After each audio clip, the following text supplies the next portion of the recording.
What's going on, guys? Welcome back to the channel. We are joined by Sporting Sam, founder / creator of all things. You got to tell me how to pronounce this, Sam. All things Alvarade? Is that Alvarade? Alvarade. Alvarade, yeah. All things much, yeah, Alvarade. Check it out on X, everywhere else, YouTube. Really, really good. I just can't pronounce it. So, yeah. He is someone who provides you with the latest sporting CP news, does commentary, videos, podcasts, absolutely everything. So please do go check that out for all your sporting news. Now, we've had Sam on the channel before when news was kind of emerging that Ruben Amorims was heading to Manchester United. A lot has happened since then, and I mean a lot. So, yeah, welcome back on, Sam. And how's the feeling mid-transfer window for Sporting and stuff? How are we getting on? Yeah, I mean, once again, thank you for having me. I appreciate it. In terms of Sporting, the transfer window has been quiet in terms of incomings. We've really not seen quite a lot of people joining. The two signings we've made, we already knew were going to happen in January. So I think there is sort of a waiting on Gyokeres to leave before we can start spending the cash and start maybe upgrading some of the positions of the squad. But as you can imagine, all the talk in Portugal and, of course, in England has been about Victor Gyokeres. There's not a day goes by where there's another piece of news or, you know, agent talk or player talk or something like that. It's just absolutely crazy. And to be honest, part of me just cannot wait for him to leave so that the story can be done, really, because it is just quite repetitive now. Yeah. Well, before he leaves, we want to squeeze that little bit of extra Gyokeres kind of thing out of you. We're going to speak about, obviously, him. We'll talk about Ruben Amorims and your kind of assessment of him since he's joined Manchester United. I want to talk about Ugarte because he seems to kind of split opinion a little bit in the Man United fan base. So I don't know if you have an overall assessment of him, but I would love to speak about that. And then we'll do a bit of a Q&A with the viewers towards the end. Sam, if you want to kick us off with Gyokeres, please do go for it. Unfortunately, we're going to make you talk about Victor Gyokeres, so we'll go there. But if he goes to Arsenal, then we hate him too, so we'll have something in common then, so we can both root against him. Absolutely. There you go. It seems like Victor Gyokeres is off to Arsenal. Saw a lot of rumours swirling around saying he favoured Arsenal, but he wasn't rejecting United. No solid connections for United. I think Andy Mitten and a bunch of people said there's been no conversations. Do you think he was only ever going to leave to a top team, like a team in the Champions League team, for pushing for a league? Or was there a way that Amorim could have convinced him? And secondly, do you think he fits better at Arsenal, or do you think he would have been a better fit at United? Yeah, I think there was agent reports of that he just didn't want to join Man United, that his priority was Arsenal. And of course, it hasn't ended up working out for him. But there was always that small percentage of, let's say Arsenal go for Sesko, then he's sort of burnt bridges with United already. What really team does that leave? Yeah, and most supporters as well. Yeah. And what team does that leave? Maybe a team in Italy. I know Juventus were linked, but not as heavily as United or Arsenal. Maybe a team from Saudi, if that's the way he wants to go. But I would feel like he would want to move to a more competitive league. I do think the favourites have always been Arsenal. I think it's most clear if they want to sort of progress in trying to get over the line of the Premier League. Everyone thinks they need a striker. I do as well. I think there's some other things that they could improve on as well, but the main thing has to be that they need a striker. It looked like it was going to be Sesko. I'm pretty sure Fabrizio Romano was saying that he was the favourite. Yeah. And then I don't know what's happened, why they've gone with Gyokeres, but it seems definitely over the last sort of couple of days that it's really progressed, and it looks like they're only a few small details away. In terms of squad fit, I think Arsenal is the better move for him now, just because I think there's still a lot of question marks on Ruben Amorim and then just the United team in general. You've made Cunha your sort of marquee signing, and Buemo's still up in the air, whether that's going to happen. I still think you need a few more signings over the line. But I think right now he fits better into Arsenal's system. I think they have been lacking a clinical goal scorer. I do actually think Kai Havertz is a good footballer, but in terms of a striker for Arsenal and someone who wants to win a league and wants to, you know, compete for Champions Leagues, I don't think he's the guy for them. So for me personally, I think Victor Gyokeres is a better fit for Arsenal. I wanted to ask about the kind of beef that was ongoing with the president of Sporting CP and Gyokeres, but just a little side question, sorry, because it's just coming to my head as you was talking then. Rio Ferdinand mentioned about Gyokeres being a little bit too slight in certain games. I don't know if you saw this, and that he's not sure about the Premier League fit. Would you disagree with that? I mean, there are still question marks, and I think everyone's saying that Gyokeres is a risk, but I think if you're paying 70 million or 80 million for any player, it's going to be a risk regardless whether they've played in the Prem or League of Portugal. I think a lot of people have their reservations because of players like Darwin Núñez, for example, and players like, you know, Jackson Martinez moved for mega money a few years back, and there's always that question mark. But unlike those two, I would say Victor Gyokeres has had championship experience. And I think that is actually quite important, the physicality of the championship. And he managed to do well in his last 2 seasons with Coventry. And I think that is definitely something that is in Gyokeres' favour. But even, so the talk I hear most is that, oh, he's done it in the Portuguese league. How will this correlate? We've seen how it correlates. He scored a hat-trick against Man City. Fair enough, 2 penalties. But if you're arguing that he scored 2 penalties and arguably the biggest game of his career up until that point, I would say that's a positive more than a negative for me. He scored against Lille in the Champions League. He scored in the Europa League. Fun fact, he's already Sporting's top highest scorer in the Champions League in history with 6 goals. Wow. So that's quite incredible. 6 goals just this campaign as well, because we were in the Europa League last year. Sorry, is that the highest in the campaign or highest ever, like, in general, did you say? Highest in general. So he's tied with a striker called Lietzen, but they're both sitting on 6 goals in Champions League history for Sporting. Yes, it's crazy. We've been in the trenches, unfortunately, for a few years. So, yeah, I think it's translated well. Like I said, with any player, there's going to be a risk. But I don't see what the difference is in risk with someone like Sesko to Gyokeres. There's the question of age, but let's say Sesko doesn't do well, you might be able to flip him. But I don't think Arsenal were looking for players that will make money. I think they're looking for players that make impact. And for me, Gyokeres has it. Like I said, there's still question marks, no doubt. But from what I've seen, Gyokeres in big games against Benfica, Porto, Man City, we mentioned, Atalanta, Lille, and the list goes on. I think he's ready for the step up. He has been for a while. Time will tell, but I think it's going to be a good move for him. How did the public beef between Gyokeres and Varandas go down with fans? Because I remember me and Sam, we went live with it at the time, and we was like, I'm not sure how the fan base is going to take this, because you've got this whole gentleman's agreement, and it's like, actually, no, we should be getting more for this off the season that he's just had. Like, how was it interpreted? So there's no sort of clear answer, I suppose, on who's right and who's wrong. So it's all down to fan interpretation. So the way I see it is that the president came out and said last September, when Hugo Viana was still at the club and Ruben Amorims was still at the club, they had a meeting with Gyokeres' agent and just said, we're not going to define a value, but we won't get the release clause. We'll go lower than that. Gyokeres' agent said that they asked for 60 plus 10 and it was agreed in the handshake. The president says otherwise. I'm more inclined to believe that president, and maybe that is bias, but I think we all know how football agents can sort of be a bit snaky in football terms. And we've had it a few years. We had like players leave for cheaper because like George Mendes and things like that. But what is definitely happening is Gyokeres' agent is planting or giving stories to the top 3 newspapers in Portugal, and especially, in my opinion, to Fabrizio Romano, to sort of drive the point home that Gyokeres is heartbroken, is fuming. He's not going to play again. He's not going to go to pre-season. All this stuff has been aggregated by Fabrizio Romano, but you can tell it's all pushed by the agent, because I don't know what Gyokeres is thinking, but part of me, maybe foolishly, would think that he would just turn up to pre-season and he would just be a professional.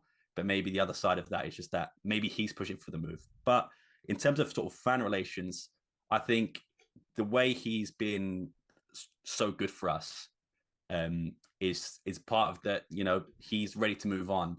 But I would say 90% of Sporting fans are agreeing that he's doing it the wrong way. But it's the part of, is it Gyokeres doing it or is it his agent doing it? And I think that's sort of the grey area that we're not sure. I don't think he's going to ruin a legacy or anything like that. He's still by far the greatest player I've ever seen at Sporting, with Bruno Fernandes being a close second. But for me, I just think it's going down a dangerous path. This is sort of why I want it to be done in sort of the next few days, just so there's not more stories of like, you know, he's not turning up the preseason, refusing to play. He's had falling outs, and I do wonder how it affects the rest of the team, because this news will affect them as well, and it also affects us getting in another striker to replace Gyokeres as well. So yeah, it's a grey area, but I think most Sporting fans at least, are siding with the president over the agent. Seems interesting, doesn't it? Like, it's a similar thing at United. Like, there's been a lot of sort of briefs of the players who are leaving, Rashford and stuff like that, and most fans are siding with the manager in the club rather than the players. So very similar sort of situation. Speaking of sort of players leaving, Ruben Amorims, we're heading into the second season with Ruben Amorims. Well, first one with a pre-season because he came halfway through the year, but seen a lot of similarities with when he was at Sporting in his first season. So obviously it didn't go well for you in your first season. after that, he started getting rid of certain players or wanting rid of certain players. We're seeing that with us as well. Obviously, I don't expect him to win the league next with United because I think we're way far away from that. But do you see a significant impact from him this season, or does it all depend on if he gets signings through the door, or is he just going to make his mark regardless, even if he doesn't get like every single person through the door? I think, although the Europa League loss was heartbreaking for you, and I guess it didn't put you into Europe and give you that extra money, I think on the flip side, it could be a positive that you've not got the congestion of the European fixtures. There could be less pressure on that aspect. Players are going to get more rest than they got last year. So I think there is a way that Ruben Amorims could turn that into a positive and get players, on a good form and a consistent form. But I still think there are some question marks over the team. You mentioned, Rashford, what's going to happen? Then Garnacho, I think someone who's definitely fallen out with Ruben Amorim. Those two especially. And there's other guys like Casemiro. I know there's been sort of pictures of him on holiday that he's looking a bit leaner, but is he going to be in the same form as he was last season? And to be honest, I think you can make that about any player in the positions that Man United have. I think there was question marks about Bruno Fernandes going to Saudi. He's decided to stay. Are United going to regret not cashing in on, I think he's 30, 31 years old, maybe. So I don't know if that's going to be a story that maybe comes again in January. But I think there's just too many question marks at the moment. But I think Ruben Amoriim, like I said, can use it to an advantage if he is able to get the squad to where he wants it. He's going to get the full preseason. So there's going to be sort of no excuses for the players to be unfamiliar with the tactical scheme and the way Ruben Amoriim sets up and sort of what he demands from players. It'll be interesting to see how Cunha adapts and Mbeumo adapts to a new system, because from what we saw of them last year, they're fantastic players. But I mean this in no disrespect. We've seen players come from the sort of same level, such like Harry Maguire and other players have come into Manchester United. And for some reason, whether it's the weight of the badge, the weight of the shirt, low on confidence, it just hasn't worked out for them. But I think Ruben Amoriim is more of a protector in that way. And I feel like he'll protect a lot more of the players from criticism. As we've seen already, he likes to take a lot of the blame himself more than put it onto individual players, which is refreshing to see. But for me, it's weird because I think it's just still a question mark over everything. But I think there are some positives to take. And I think without the European competition, United should be aiming for top 4, top 5 at least. We don't know what's going to happen with the rest of the window, but I think more players need to come in, but definitely should be aiming for sort of top 4, top 5, in my opinion. Can I ask you about teething issues at Sporting? So when Amorim first came in, what kind of things was you struggling with? Because if you look at United at the moment, it seems like we've got this kind of mixed bag of players who we haven't got enough athletic players, we haven't got enough technically capable players. We don't have out-and-out goal scorer. We don't have wing-backs like Kenda, for example, who obviously, commiserations, has gone to Chelsea. But we don't have these kind of players. Did you have a similar kind of issues at the club when you first came in? There was just a lot of dead wood, and I do see similarities. But definitely. We've got a lot. but we had, for a club of the structure as it was in 2020, if you look to now, like the wage structure was different, and we were sort of paying above our means because of what happened with the Alcochete Academy attacks a few years prior, where we lost a lot of our players for free. We had to sort of overpay players to join and overpay players to stay. Like I think Bastos was on reported like 80,000 euros a week, which is crazy for a team like Sporting at the time. So we were in a lot of debt. We didn't have a lot of money. We had players that were high on wages that we couldn't get rid of. Sounds and familiar, it was Amorim. Yeah, mate, honestly, the similarities are uncanny, mate. That is mad. Yeah, but I think I don't know if it's luck because the players were already there in the B team and no manager called them up apart from Ruben Amoriim. But you've got guys like Nuno Mendes who are in the B team that weren't doing anything, got called up, and look what's happened to him. You've got other guys like Gonzalo Inacio who's still at Sporting, Eduardo Quaresma still at Sporting. All these guys who are just in the B team who were straight away a lot better than what we had. And I know it's not going to be the same for Man United because of the caliber of players, but we had players that came in straight away, and there was a big difference is that there was no pressure on Sporting. There was no, we're going to win the league title this year, we're going to do it. We were always going to be sort of the third club, especially when we knew we were going to have to rebuild. We had a new coach who hadn't managed for more than 10 games. We knew it was going to be a slow process. And the fact that resulted in the league title was incredible, because no one before the start of the season would have said that.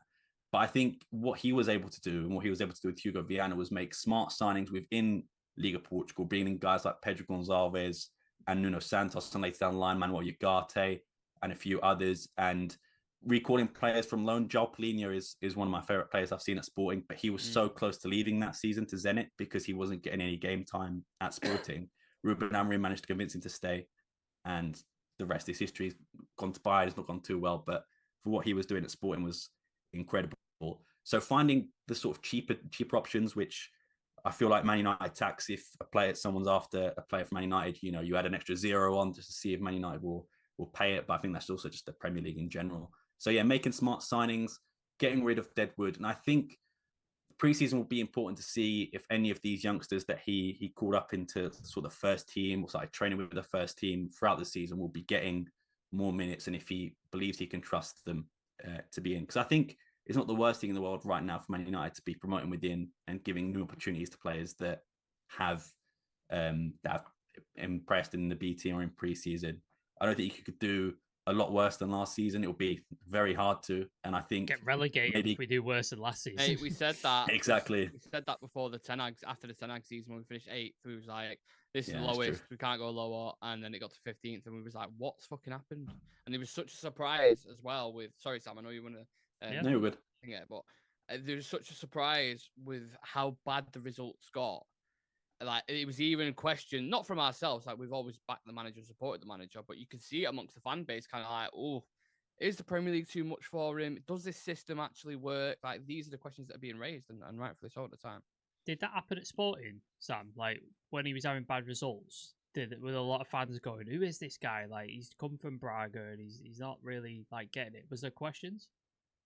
Before he joined, when he joined, we were 4th, but we were out of European competition. The president, who's still the president now, was hated by Sporting fans just because we went through like 4 managers, nothing was working. There were protests to get him out, and then he sort of put the cherry on top of the cake by getting a manager, one who used to be the Benfica captain, and also a guy who hadn't managed for more than 10 games, and it was just like 10. I think it was 10 million euros as well, which is, I think at the time was like the most expensive coach, or like maybe top 5 most expensive coaches.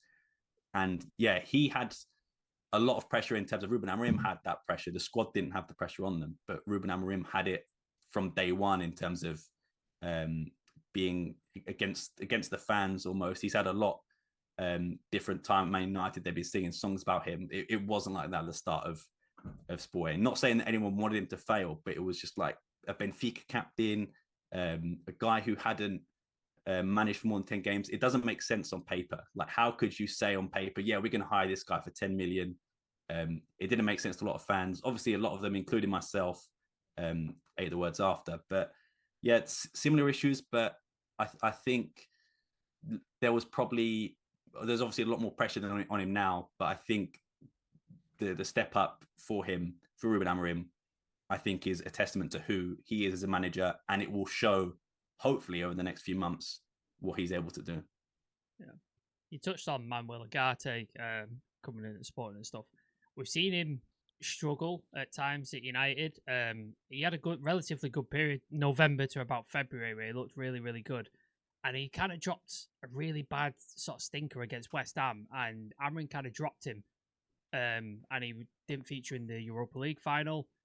Are we seeing like the limit of Ugarte, or is there a better player that we're just not seeing yet, and he's struggling to adapt to the Premier League? Yeah, I think he's just someone who's low on confidence at the moment, and I think you can make an argument for a lot of the Manchester United players in that aspect. But with Ugarte, he went to PSG, and he wasn't really a number 1 starter in that squad either. Luis Enrique wasn't a big fan of him, so I think it is just sort of been hit after hit for Ugarte, and then joining Man United in a situation that, especially under Erik ten Hag, probably wasn't his strong suit. And I think maybe a bit of him was like, okay, my manager's coming in that I've played the best under, and that's why we saw from November to February he was okay. But then maybe it's a bit overconfident in a way, if that makes sense. Sure. It's just like he's so familiar with it that maybe he was just like, he's going to pick me. I know the system very well, but in terms of knowing the system in Liga Portugal to knowing the system in the Premier League is a lot different. And I think that was just where he struggled a bit for it. But I think it was just a mentality issue, and I think it ran throughout the whole squad. You could see players low on confidence. Bruno Fernandes, who I think is probably one of the most confident players I've ever seen, even he was dejected, and he just didn't look like he wanted to be in certain games. And I think it is just a case of Ruben Amorim needs to sort out the atmosphere, needs to sort out the squad to get a better look inside, better atmosphere. I know there was rumors, I don't know if it was today or yesterday, about like an Amazon Prime style documentary. And we've turned it down. Yeah, and I thought that would be horrendous for Scotland, especially. No chance. Can you be doing that? We don't need that. Yeah. I mean, it would probably be good viewing for a neutral, but like for United, that would be the viewing figures. And I think there was talks of halftime interviews as well. And I'm sat there thinking, you got players like Garnacho who throws tantrums when he's being substituted. You can only imagine you put a microphone in front of him when he's fuming, just been taken off. It's not going to be good for the club. So Amorim for seeing that. I mean, I'd be a little bit worried if he was like, yeah, get all the cameras in here, get him in the dressing room, get him on the training ground. That would worry me a lot.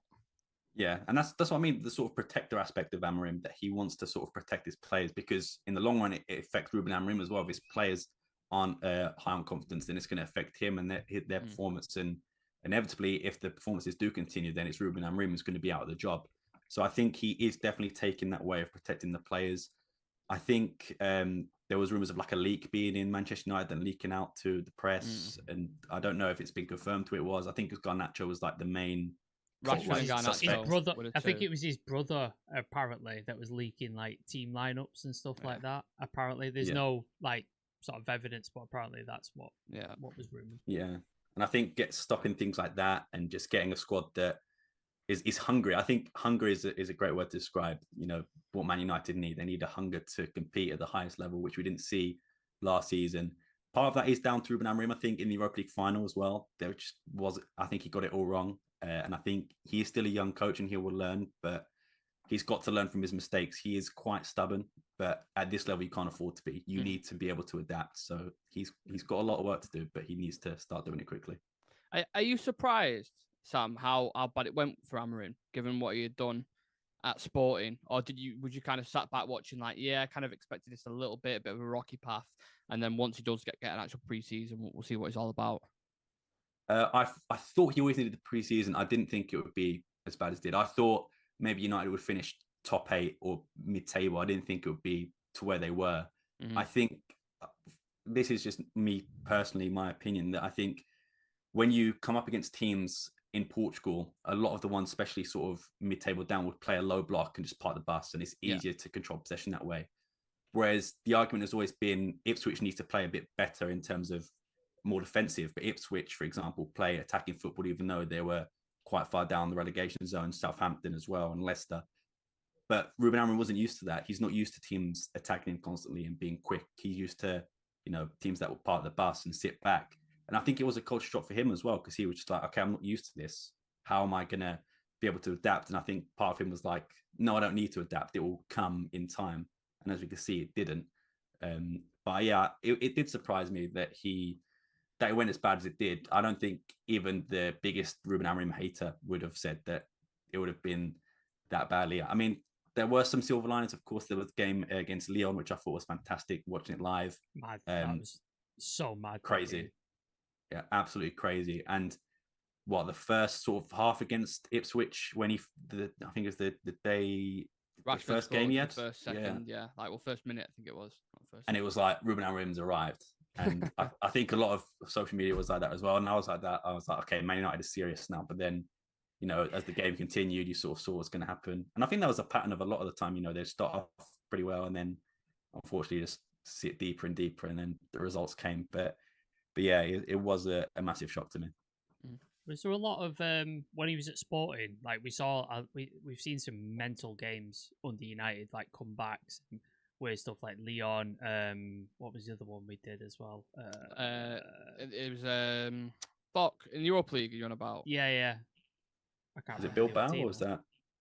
We battered Bilbao. Was it? The first leg we battered him, but the second leg it was ropey, wasn't it? And then we scored like 3 or 4. But there was another comeback somewhere I remember, but there's been a lot of games where it's been on a pendulum, like the City game with the Ahmad thing, the last minute and stuff like that. Was there a lot of that when he was coaching Sporting, or was he more controlled and more sort of dominant, like how City are, where they just sort of pick teams apart and just completely take the game? The first season, like the first full season we had under him, it was nothing. It felt like nothing but 90th minute winners. We were, it was 0-0 a lot of the time. Sebastian Quattas, our centre back, had I think 6 goals that season, and most of them were like from corners or like that's Maguire set pieces right last now. minute.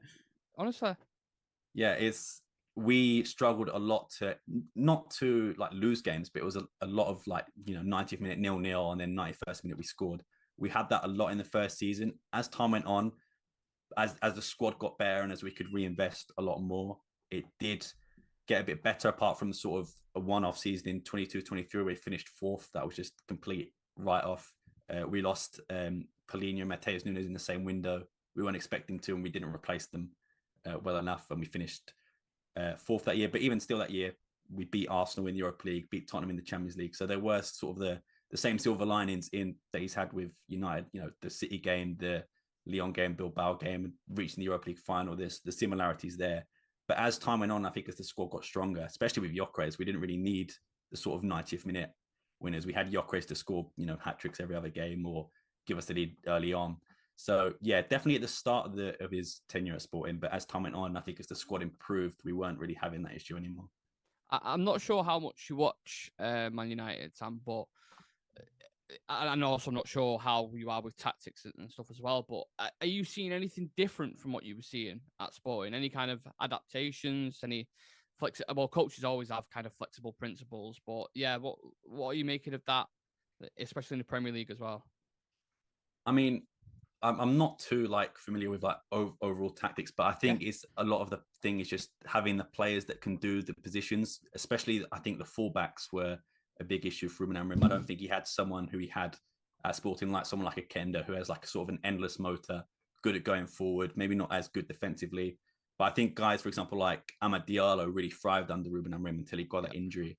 And I think there are players that he's used that have been that have improved. I think even Maguire, to an extent, when he came in, sort of had a little bit of a renaissance under Ruben Amorims. I think it is just the positions and the players for those positions. I think in terms of setup is pretty much spot on. I think if in terms of like main positions, I still think a striker is needed, one that can hold up play, who's also a bit more physical than Højlund and Xerxes are, but also someone who could score goals. I don't really know who that is in this current market, but I think as we've been picking our mind. Yeah, honestly. It's Victor Osimhen, but it's just the wages are not doable. Yeah. So it's a struggle. So it's going to be looking like Watkins is the best promise at the minute out of all the ones, because like you said with Gyokeres, obviously Sporting are demanding a certain fee for him. Anywhere else you go in the market, whether it's Sesko, Ekitike, like it's going to cost you 70, 80 million quid. And with us just spending 70 million quid on Rasmus Højlund, you don't want to get stung again. And it's a huge investment, which is why I thought Gyokeres would be a really good fit. And I thought Amorim, like coach there, surely. But for whatever reason, well, not for whatever reason, Arsenal obviously look more promising at the minute, but it's a tough one. Yeah, I do have questions about the midfield as well, because I love Bruno Fernandes, but there are questions with Ugarte as well. Do they need another midfielder to come in 100%. And sort of be a bit more physical than Ugarte is, a bit more stronger than Ugarte is? And then the fullbacks, I think I didn't really see a lot of Dorgu last season that I thought, this guy is going to be good, but I didn't really see that with a lot of Man United players. So I feel it's unfair to single him out. With the preseason as well, I think this preseason is very important for Ruben Amorims to find out what he needs, and who he's going to find out very quickly who is not going to work and who is going to be a part of his plans. I think, like we mentioned before, the youth academy can play a huge part in that. If any players are willing to, maybe change their positions or play a bit further forward or further back, depending on where they are, I think it's going to be a huge preseason. We've got a few promising players, like we spoke about it on the channel, and I'm like all for it. Like if we can't go buy that midfielder, can Seki Kone come in, like one of the youth players we've got, and play that thing? If we can't go out and get a fullback, there's a really highly rated fullback in ours, Bendito Mantato, who's supposedly really good. So I'm happy to see them people come in, similar to what happened at Sporting. There's a guy in the chat, James McGogan. He's asked, are there any young players in Portugal or Sporting that we should listen out for in the upcoming season? Good question. Well, that's a very good question. There's a few guys who have been out on loan who are returning to their parent clubs. One of them is a right back from Sporting, is Travassos. He's going to be sort of more of the bench option, but he's got a pretty cool story. His granddad was like, or his great granddad was like a Sporting legend. Oh, really? Of the sort of 5 violins that we had that won loads of titles in the 50s and 60s. So he's got a link to Sporting as well. So the heritage is there and the story is there. He's had a decent loan spell at a team called Estrella, who's actually part owned by Patrice Evra. So nice little link there as well. Mm-hmm. So Travassos will be one. I think Benfica, you look at their team is full of great talent. Thomas Araujo at centre back, even guys like Antonio Silva still doing well. But the number one for me, Porto, is Rodrigo Moura. He is fantastic. Without him, they would have been below Braga this year. I think he is a fantastic, and I know it's thrown out there a lot, the word generational, but I think he can be a generational talent. He was absolutely fantastic from someone who didn't really play a lot of professional games, professional minutes, to come into a struggling Porto side and look like the best player there. Where does he play, Sam? He's a winger. He can play as sort of a number 10 as well, but he's more. I think he played a lot more on the wing in Anselmi's system, but he's been sacked now by Porto. They brought in the former Ajax coach, so it remains if he's going to be playing as a 10 or on the wing. But he is fantastic, and I think he's going to be the next one that probably goes for 100 odd million in a season or 2 seasons to go. I've just seen Alvaro Fernandez agreed to go to Madrid as well, who obviously United connection wasn't rated by Ten Hag, and now he's at Real Madrid, which is mad, absolutely mad. And we'll make a bit of money off that as well. Yeah. We're making money out of sell-on clause at the minute. Ilanga, Alvaro Fernandez, like we're not making any other money. All of our revenue's coming from it. We can't fucking sell anyone else. There's another question. Based on your experience and knowledge regarding Amorim, how long would you wait for significant improvement before some form of action is taken? I assume he means like getting rid of him. That's a tough question to ask. I think if you'll know by October if things aren't going well, maybe December. I think at that point, if the results aren't there, and it depends on what the expectations are, because Ruben Amoriim will never flat out say, I want to finish top 4, I want to finish tier, because he doesn't want to put an expectation on him or the players. So whatever the board and Ratcliffe and the fans expecting, in my opinion, it should be, aiming for top 4, top 5, potentially even lower as 6. I think you can give some leeway. But if things aren't going well by October, November, then I think you've probably got to call it there. And maybe the thing is, it's just who is next? Who is next? If it's going to be an experienced manager. Who's your manager at the minute? Rui Borgia. It might be him. I don't know.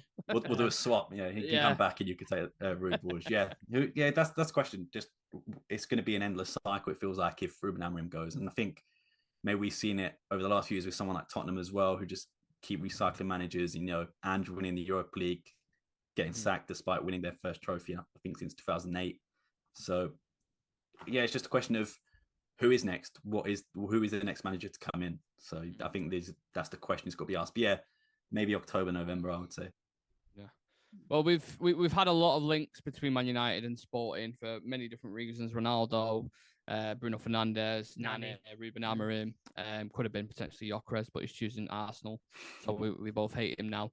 But what on the horizon for you now, Sam? What kind of stuff you've been covering? How's pre-season kind of shaping up? What's on the horizon for you guys? How did the coach do who came in after Amorim?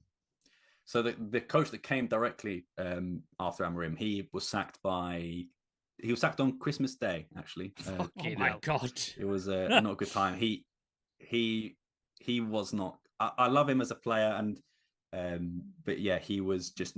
It was too much too soon. It was a guy who had never managed in a professional league before. He managed a B team who were in the 3rd division, so it was a big step up. And unfortunately, it just didn't work. These things happen. And then we sacked him on Christmas Day. Boxing Day, we hired the manager for Victoria Guimaraes, a guy called Rui Borges, someone who is still quite unproven, but was doing solid work for Victoria Guimaraes and in the mid-table, sort of upper echelons of the table. Did really good with them in the Conference League, had them unbeaten. And I think they were second when in the Conference League table when he came to Sporting. And results were still a bit, here and there. But at the end of the day, we managed to win the league title, which was fantastic because it looked like it was going to slip away. And we also ended up winning the double, our equivalent in the FA Cup. And it was our first double in, I believe, 72 years, something like that. So it's a great season. And there was a lot of jokes made that Ruben Amorims never won the cup while he was there. So, he's got one up on Ruben Amorims already. But yeah, it was a successful season.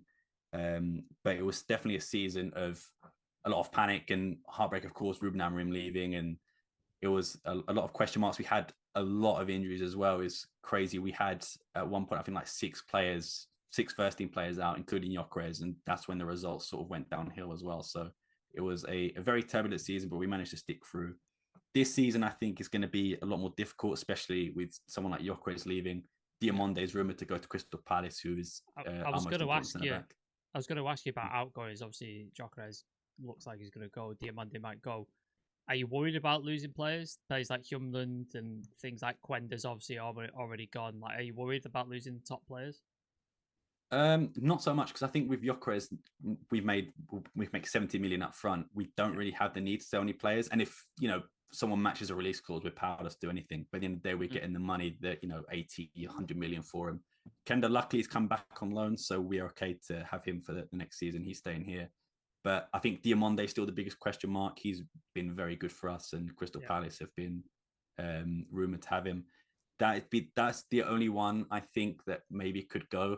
But the one thing I do hate about the Premier League is before the first sort of 3 games of the season, if a club's not doing too well, they will look to panic buy, and that's when they look in League of Portugal, and then a player goes. So you never know what's going to happen. But I think Gyokeres is definitely leaving. Diomande is, I think, maybe 50%. I've not really heard anything else since I think Fabrizio tweeted it maybe 2 weeks ago. So that's gone quiet. But in terms of, I think we're just waiting for Victor Gyokeres to leave before we can start spending. We've been linked to a few players, but I just don't think we're going to, I think we're going to wait for Victor Gyokeres to leave to get the funds in to see how much we can actually put towards new signings. Because obviously a striker is a must, but there are some other positions we could do with strengthening as well. But yeah, we've got, sorry. No, I was just saying, will they actually reinvest that money though? Because you see a lot of clubs who they'll move on, like Brentford, for example, like an Ivan Toney, and it doesn't really they'll spread it about a little 15, 20 million, and then it's kind of like, oh, hang on a minute, where's the rest of this being invested? Brighton as well. Brighton will do the same thing. They'll sell Ajax selling clubs I think definitely maybe sort of 30, 40 million. I think because it's going to be a year where we could win our 3rd title in a row. It is a very important season. We're going to be competing in the Champions League again. So we're going to have a lot more competitions and fatigue in general. And I think we're going to learn from last year where we had so many injuries that we're going to have a lot more depth options as well. But I think the striker is the main point. I think we're looking at another winger as well, because we did lose Marcus Edwards in January to Burnley. And we didn't really replace him that well. Luckily, our wingers were like the only 2 players really that didn't get injured in Trincao and Jenny and Kenda. They were sort of okay. But I think we're just looking for a striker mainly, and then from some depth options for the long season ahead. But pre-season, I think it's already started for us. We've had a few behind closed doors games, but we have some friendlies, I think, against Sunderland, Celtic, and I want to say Villarreal. I could be wrong, but definitely a Spanish team after that. So it's going to be a jam-packed pre-season, and we've got the sort of our version of the Community Shield at the beginning of August as well against Benfica. So that is sort of where the season officially starts. And for all the tactical insight, analysis, commentary and stuff, where can people find you on social media or YouTube? Because I know there's always interest whenever we're speaking about Man United or the Premier League in general. And obviously there's a lot of links with Portugal. There's always people who want to get that kind of inside information. So where can people kind of find you? Yeah, so I've got a YouTube myself, which is just my name, Sam Fonseca. I've also got a Twitter account as well. I post some threads there as well. But I also do have a sporting Twitter account, All Things Alvalade, which is a podcast I run with 3 other gentlemen. We tweet transfer news and sort of everything regarding sporting. So if you're more on the sporting page or the sporting side, make sure you follow that one. Sort of anything to do with League of Portugal, and also insights on Amorim, Gyokeres, things like that. Twitter and YouTube will be the best way for you. I've put all the links in the description, so if people do want to go follow him, please do go click on that. Yeah, I don't me and Nick have teams that we support in other leagues, and I think we both agree that Sporting is the team we support in Portugal. Just because of the connections we've had. So I think we're wanting you to do well this season anyway. So yeah, definitely. I think there's a lot of connections you mentioned there, even as far back as like Peter Schmeichel from United to Sporting as well.